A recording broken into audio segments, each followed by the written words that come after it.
députés, Monsieur le ministre de la Santé publique, Mesdames et Messieurs les membres du gouvernement, Mesdames et Messieurs les ambassadeurs et représentants des organisations internationales, Professeur Franck, président du conseil d'administration de la Fondation Merck, Dr Racha, présidente directrice générale de la Fondation Merck, Mesdames et Messieurs les conseillers de la présidence de la République et de la primature, Monsieur le délégué du gouvernement auprès de la ville de N'Djamena, Madame le maire de la ville de N'Djamena, Mesdames et Messieurs les membres de la Fondation Grand Cœur, Mesdames et Messieurs les responsables et membres des associations et organisations fêtières, chères sœurs victimes d'infertilité, distingués invités, Mesdames et Messieurs, avant tout propos, je voudrais, au nom de la Fondation Grand Cœur et en mon nom personnel, souhaiter à nos éminents hôtes, le professeur Franck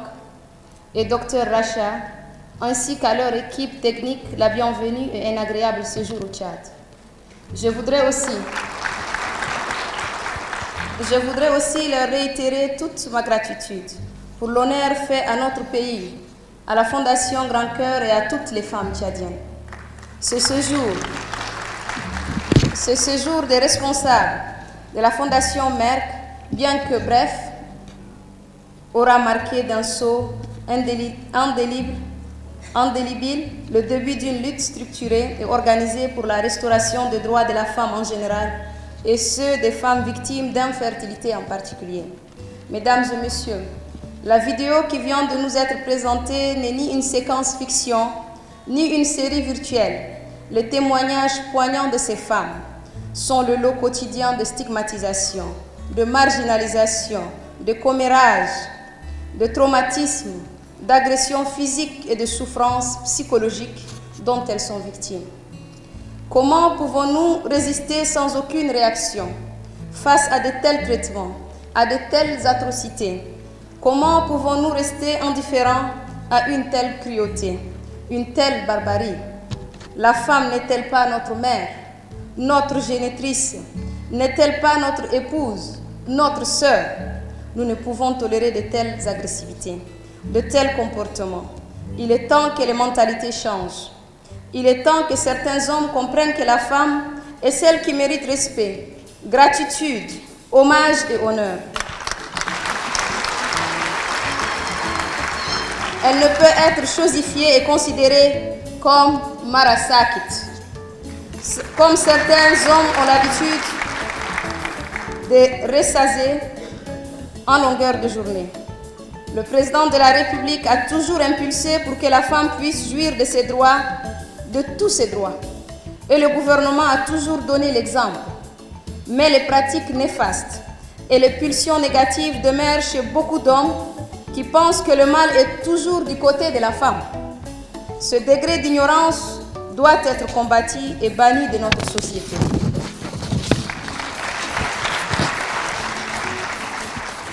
L'infertilité n'est pas seulement observée chez certaines femmes. Les statistiques ont prouvé qu'elle touche les femmes et les hommes. Donc, elle est à la fois masculine et féminine. Et nous devons faire l'effort nécessaire pour comprendre et expliquer l'enjeu. Cet exercice passe par la sensibilisation en mettant en première ligne les leaders d'opinion, les dépositaires de nos us et coutumes, les médecins, les sociologues et surtout les médias, les artistes et d'autres canaux appropriés. Les jeunes doivent connaître les facteurs de risque, les causes des avortements et l'hygiène corporelle qui sont les causes principales de l'infertilité. Mesdames et messieurs, il ne doit plus y avoir de thèmes tabous pour sensibiliser, conscientiser et éduquer les femmes.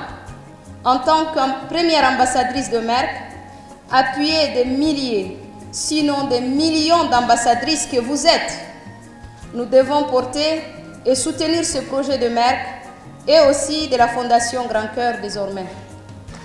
Soutenir nos sœurs infertiles pour qu'elles recouvrent leur santé et arrivent à faire des enfants. Nous nous battrons jusqu'au bout en utilisant toutes nos forces et nos énergies pour que la prise en charge médicale et leur autonomisation soient effectives. Chères sœurs, soyez rassurées que la Fondation Grand Cœur et la Fondation Merck vous soutiendront et seront toujours à vos côtés pour que vous puissiez recouvrer votre santé, atténuer vos difficultés et être plus utile à la société. Des plans sont déjà échafaudés par la Fondation Merck et la Fondation Grand Cœur pour votre autonomisation et votre suivi médical. J'invite donc tout le monde, femmes et hommes sans exception, à adhérer à cette noble lutte, cette lutte salutaire pour l'épanouissement et le développement de notre société commune. Pour finir, je voudrais réitérer ma gratitude et mes remerciements à nos hôtes, à la Fondation Merck pour le programme de formation initié à l'intention de nos médecins dans les domaines aussi sensibles comme l'oncologie pédiatrique, l'oncologie chirurgicale et la fertilité, sans oublier l'accompagnement dans l'exécution des projets pouvant améliorer les conditions de vie des femmes infertiles, tout en souhaitant que les interventions et contributions de nos éminents panélistes qui vont suivre apporteront plus d'éclairage pour une meilleure prise de conscience. Je formule le vœu que la coopération entre la Fondation Merck et la Fondation Grand Cœur se renforce et se consolide pour le plus grand bien de nos sœurs infertiles et de toutes les femmes et enfants atteints du cancer. Je vous remercie.